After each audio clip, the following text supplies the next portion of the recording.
மூர்த்தி, நம்ம கேட்டுட்டு இருந்தோம். விதியை மதியால் வெல்ல முடியுமா? வெல்ல முடியாதா? விதினா என்ன? மதினா என்ன? இந்த குழப்பங்களால நெறைய பணம் விரயமாகுதோ! இது வந்து ஜோதிடர்கள் என்ன பண்றாங்க அப்டின்னா, இதுலேருந்து எஸ்கேப் ஆயிக்கிறாங்க. ஏதாவது பதில் சொல்லி, அவன எப்படியாவது சமாளிச்சு, "ஓ!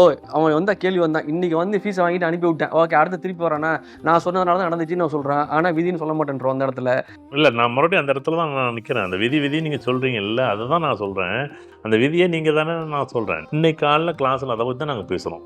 ஐயா, தயவு செய்து விதியை யாருமே இங்க உருவாக்குறதில்ல. கடவுள் அவர் அந்த பொறுப்ப எடுத்துக்கவே மாட்டார். இந்த விதிய நம்ம எப்படி நம்ம சொல்லுவோம் அப்படின்னு வச்சுக்கங்களேன். நான் ஒரே ஒரு விஷயத்த நீங்க உதாரணம் சொல்லுங்க. சொல்லுங்க. நீங்க வேகமா போயிட்டு இருக்கீங்க இன்னைக்கு. பத்திரி நின்னுங்க அப்படின்னு உங்கள மறைக்கிறேன். போன வருஷம் ஆகஸ்ட் மாதம் 14ஆம் தேதி நீங்க என்கிட்ட ஒரு 10,000 பணம் வாங்குனீங்க. அந்த கடன குடுத்துட்டு இந்த விதியை உருவாக்குனது நீங்களா கடவுளா? இன்னைக்கு நான் நிப்பாட்டி உங்களை கேட்குறேன், உங்களுக்கு கோபம் வருது. இந்த விதியை உருவாக்குனது யாரு? இதுக்கு மட்டும் பதில் சொல்லுங்கள். இவ்வளோ விதி இருக்கானே இருக்குது, இல்லைன்னு சொல்லலை. கடவுள் உருவாக்குனாரா? 10,000 பணம் வாங்க சொன்னார் உங்களை? எனக்கு அவ்வளோதான் லாஜிக்கு. தர்றேன்னு சொல்லலாம், தரலன்னு சொல்லலாம். தரலன்னு சொல்லிவிட்டீங்க, இன்னொரு விதியை உருவாக்கிட்டீங்க. முடியும் இல்லை முடியாது, ஏதாச்சும் ஒன்று சொல்லுங்கள். தர்றேன், இன்னும் ஒரு 10 நாளில் தர்றேன், 15 நாளில் தர்றேன். ஓகே, இதுவும் ஒரு பதில் தான். இது ஒரு பதில். இப்போ இந்த விதியை மறுபடியும் உருவாக்கியிருக்கீங்களா உருவாக்கலையா? 15 நாள் தள்ளி போட்டிருக்கீங்க, அவ்வளோதான். இன்னொரு புதுசாக ஒரு விதியை என்ன பண்ணியிருக்கீங்க? தள்ளி போட்டிருக்கீங்க, அவ்வளோதானே? இந்த விதியை யார் உருவாக்குனா? கடவுள் உருவாக்குனாரா?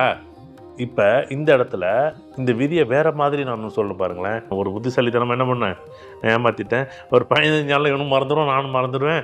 அப்புறம் 1 மாதம் 2 மாதம் 3 மாதம் இருத்தரலாம். நான் 15ஆம் நாள் உங்கள்கிட்ட வர்றேன், இந்த பணம் கொடுக்கணும் அப்படிங்கிறேன். இப்போ வாங்கினது 1 வருஷத்துக்கு முன்னாடி என்கிட்ட பணம் வாங்கினது. அந்த அதனுடைய தொடர்ச்சி எங்கே வந்து நிற்கிது? 1 வருஷம் கழித்து வந்து நிற்கிது. இதை தான் நம்ம விதின்னு சொல்கிறோம். நான் பணம் கொடுத்தேன்னா கேட்ப தான் செய்வேன். கேட்காம நான் என்ன பண்ணுவேன்? நீங்கள் என்ன பண்ணுறீங்க? கேட்கக்கூடாது. இது எந்த விதியில் போய் நான் ஒத்துக்கிறது?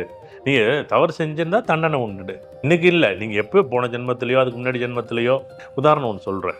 போன ஜென்மத்தில் செய்த வினைகளுக்கும் இந்த ஜென்மத்தில் செய்த வினைகளுக்கும் இந்த விதிக்கும் உள்ள வித்தியாசத்தை நான் ஒன்று வித்தியாசமாக சொல்கிறேன். அதை நீங்கள் கொஞ்சம் காது கொடுத்து. இப்போ நம்ம 2 பேர் போகிறோம். காசு நான் உங்கள்கிட்ட வாங்கிட்டேன், நான் கொடுக்கல. 2 பேருக்குள்ள ஒரு மன வருத்தம் இருக்குது.